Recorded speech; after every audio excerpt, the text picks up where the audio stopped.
Olá, amigas! Oi, amigos, tudo bom com vocês? Eu espero que sim, com a paz de Jesus, a mansidão que Jesus tanto recomendava nos nossos corações, na nossa rotina. Vamos para mais um estudo da doutrina espírita, como se a gente estivesse juntinho lá no nosso abençoado centro. Ai, que saudade! Vamos lá!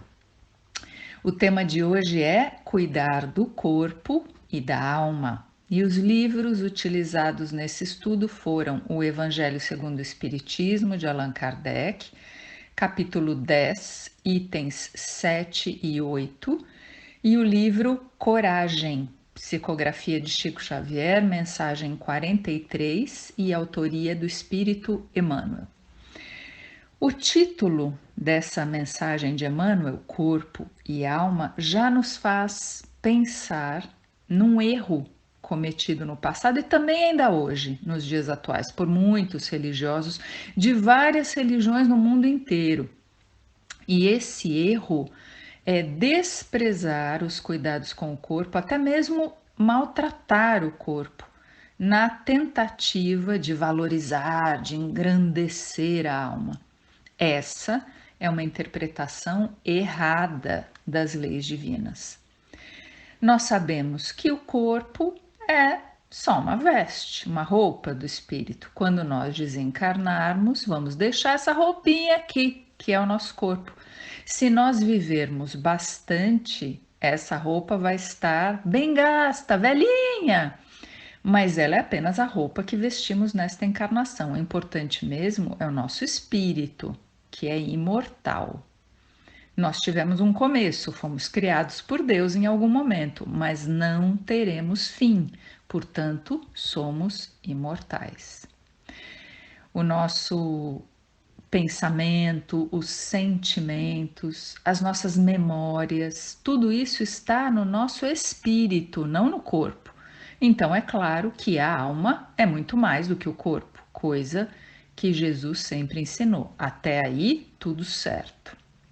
Agora, acreditar, como muitos ainda acreditam, que para elevar a alma é preciso maltratar o corpo, evitar uma série de coisas que fazem parte de uma vida equilibrada, não cuidar do corpo, enfraquecê-lo com jejuns desnecessários, enfim, ficar se flagelando, se machucando, ajoelhando no milho, isso é um grande engano. Uma coisa é passar uma noite em claro para cuidar de alguém. Quantas mães já não passaram noites e noites sem dormir para cuidar de um filho, não é?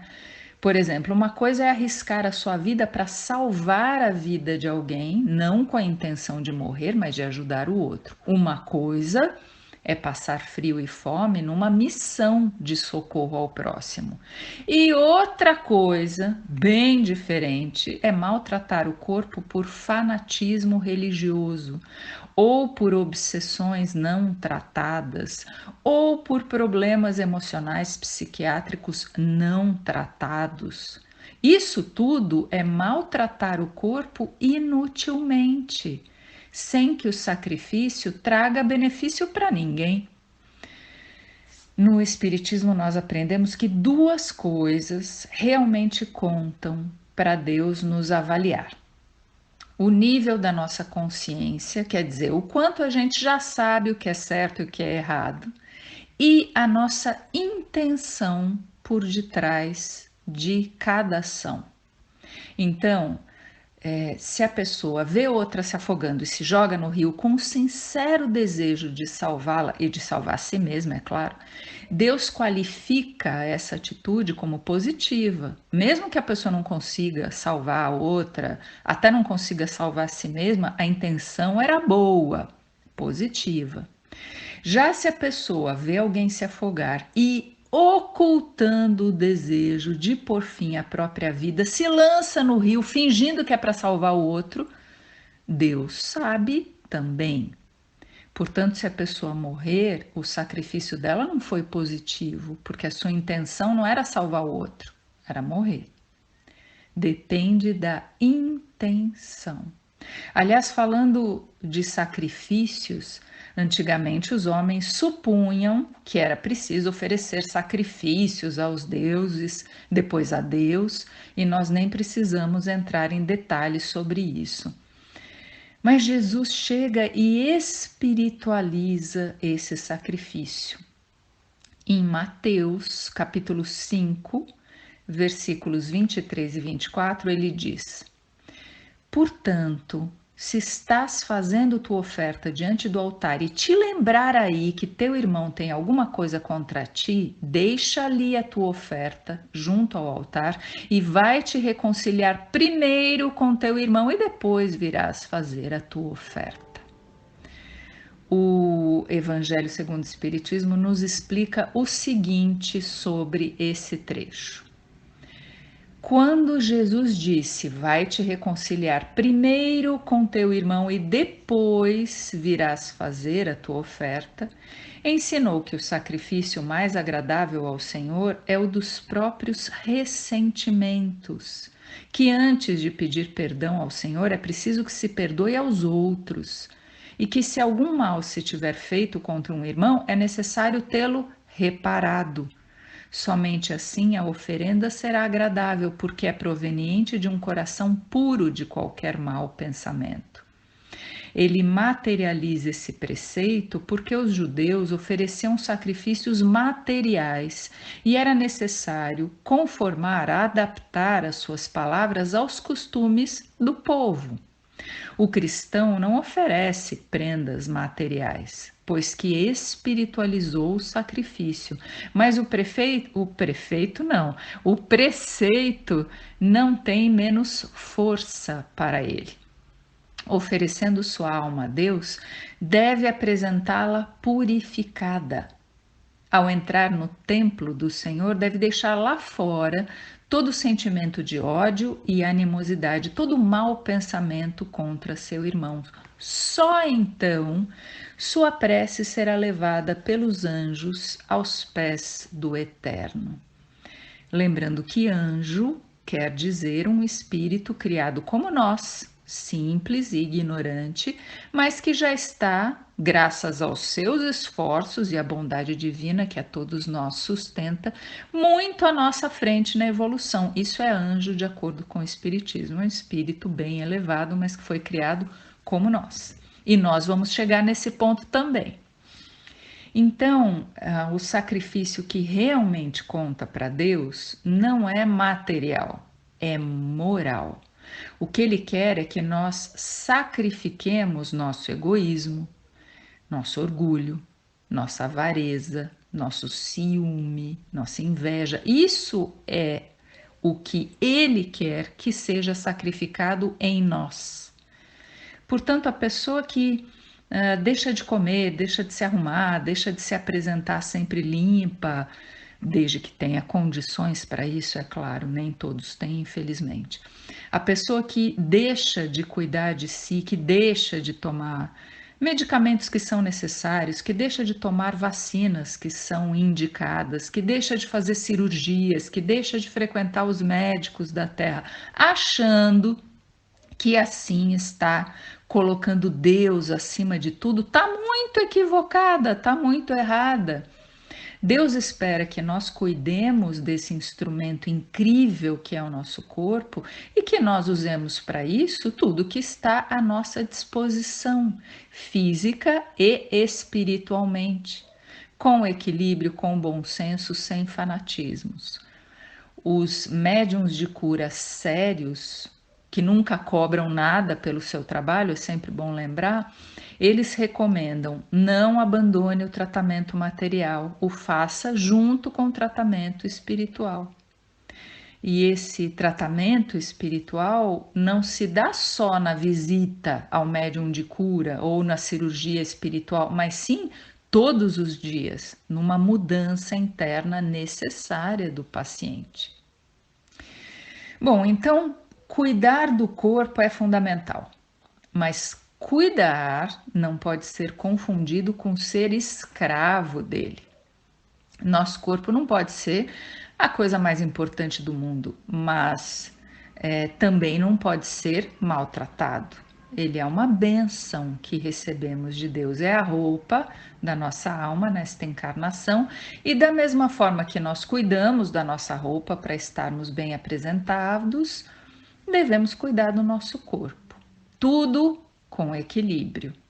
Então, nem se deixar levar pela vaidade e viver em função do corpo, de produtos de beleza, de intervenções estéticas para ficar jovem a qualquer preço, nem deixarmos nosso corpo sem o benefício dos cuidados preventivos, dos exercícios, da boa alimentação, do sol, da visita regular aos médicos e também da nossa boa apresentação limpa, distinta, agradável.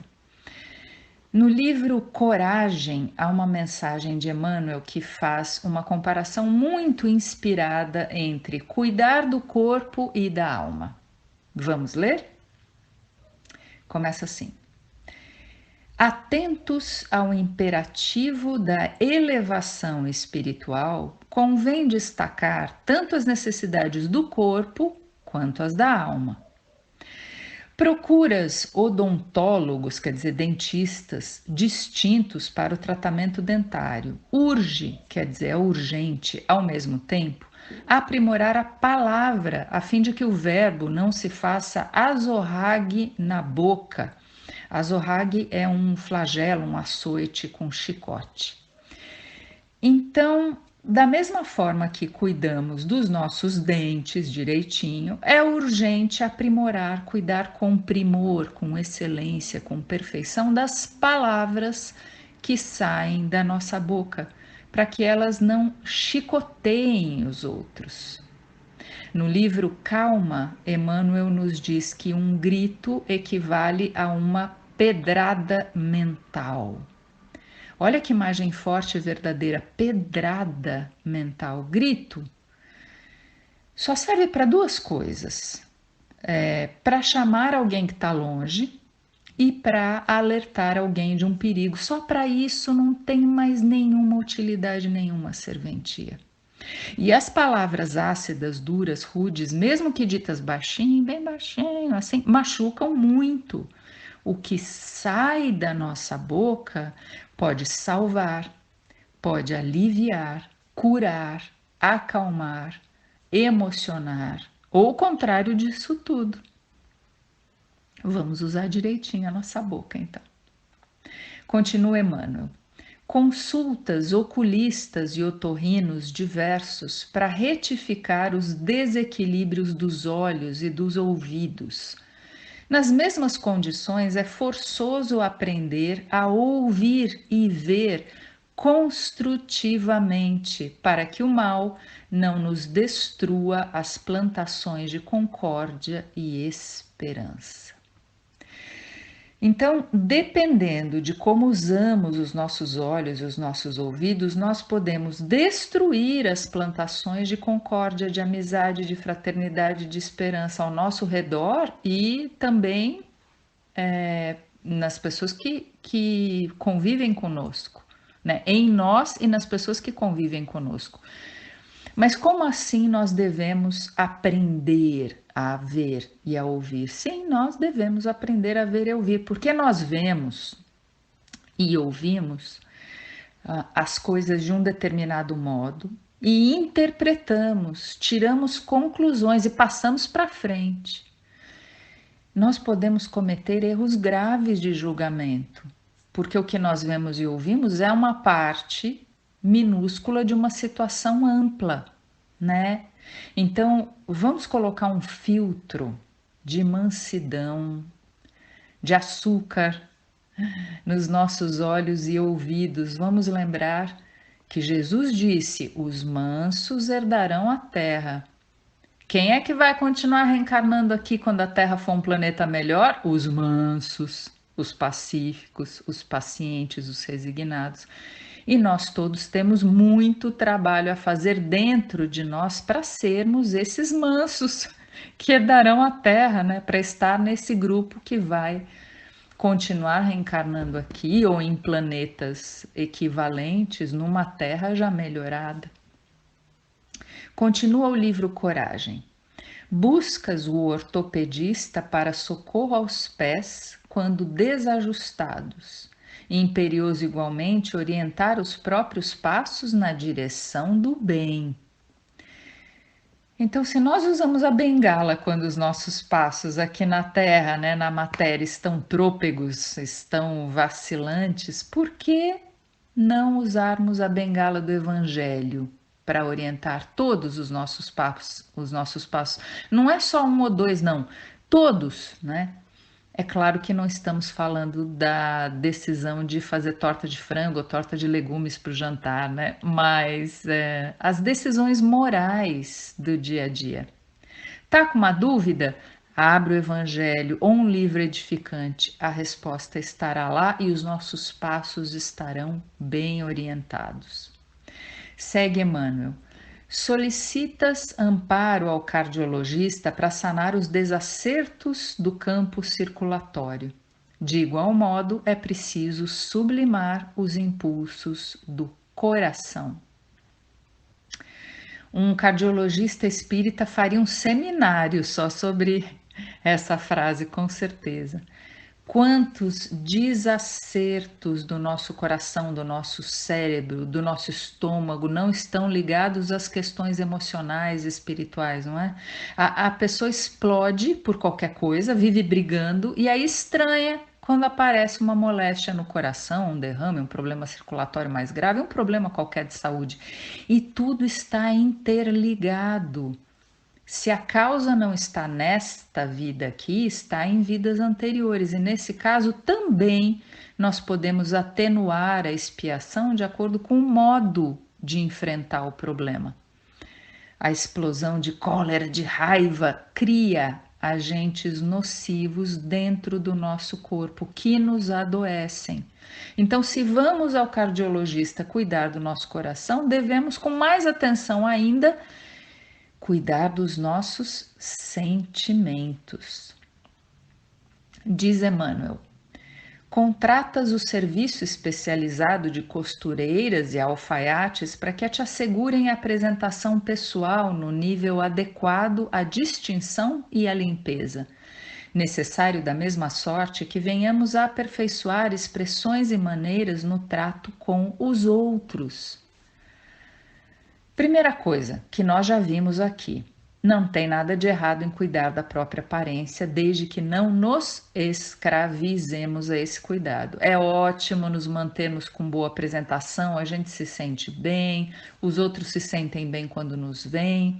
E da mesma forma que cuidamos disso, devemos ser mais educados, mais doces, mais gentis com o próximo. Se notamos em nós hábitos ainda rudes, se falamos de um jeito bruto, se tocamos o corpo dos outros de um jeito bruto, alto lá, é preciso mudar. Lembramos aqui das recomendações de Santo Agostinho no Livro dos Espíritos, quando ele está falando sobre anjo da guarda e tal. É tão linda essa parte. É preciso todas as noites que avaliemos as nossas atitudes para detectar o que precisa ser mudado, porque sempre há coisas que precisam ser melhoradas. E se a gente não faz essa avaliação, não percebe o que tem de errado, não muda, né? Notar o que os outros fazem, nós já notamos e muito. Precisamos voltar ao espelho para nós. E segue o texto. O zelo devido às situações e aparências do corpo é igualmente aplicável aos empeços e problemas da alma, se nos propomos construir a própria felicidade. Quem não quer ser feliz?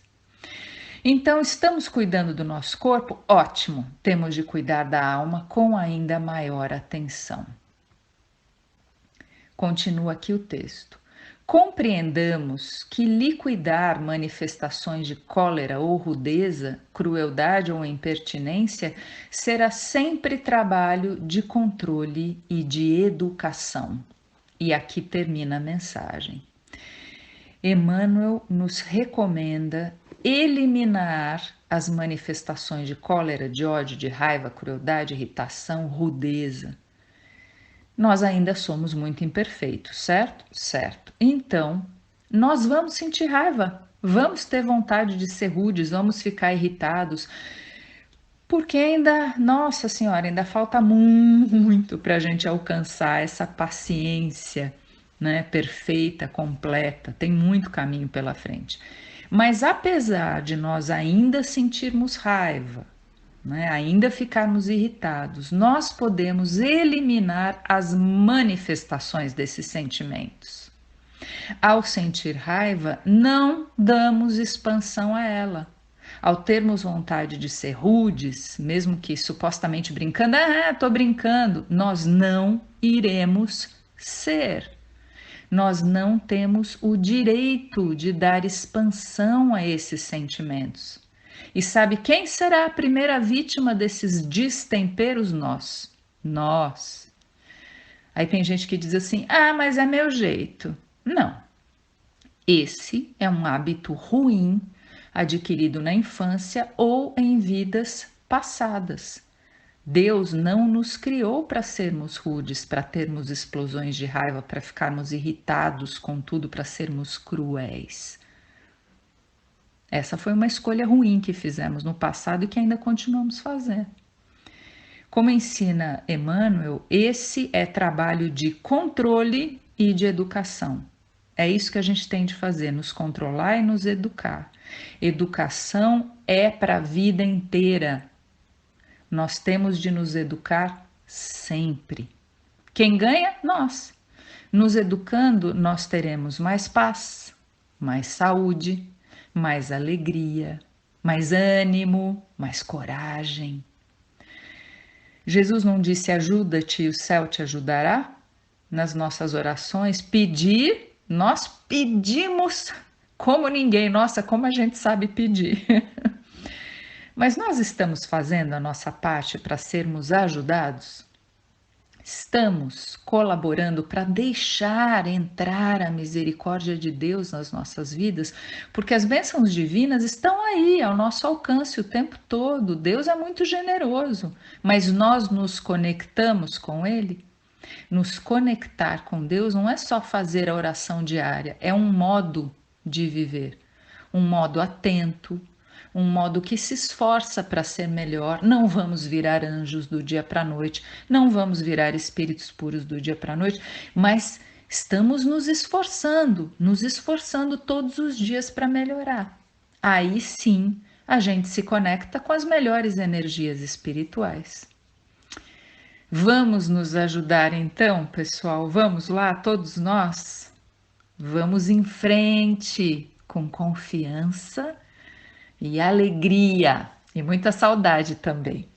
Beijinho para todos!